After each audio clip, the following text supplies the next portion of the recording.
In Guadalajara, Mexico's second city, hearts, minds, and bodies sometimes overheat in the sun.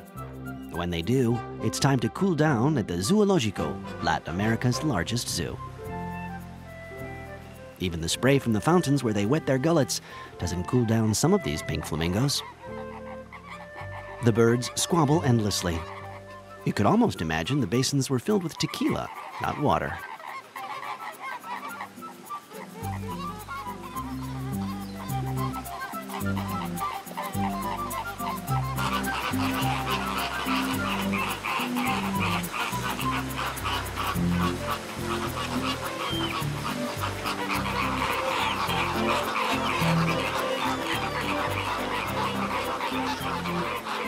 The statue of a gorilla watches their quarrels with an unforgiving eye. This zoo is the kingdom of the lowland gorillas. At least they behave themselves. Here's the mother, Chencha. Chencha has two daughters, Faustina and Liari.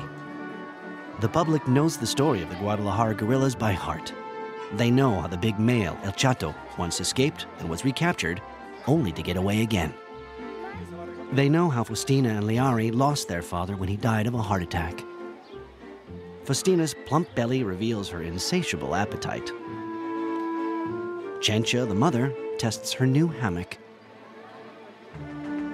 Aged 14 and with a life expectancy of 50 in captivity, the gangling Liari reminds teenage visitors of their own lethargy.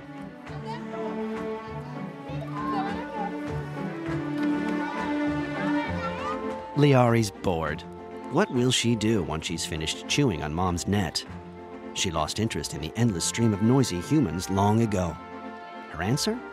Meditation. The Guadalajara gorillas only have to turn their heads to find themselves 5,000 kilometers from the plains of Africa in the icy waters of the Arctic. A perfectly amphibious polar bear is taking his first dip of the day.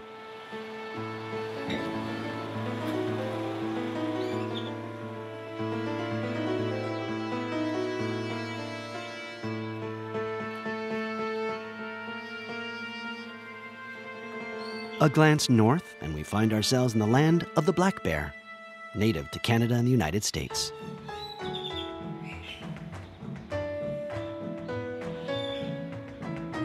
These three teenagers seem playful and sociable, but that won't last.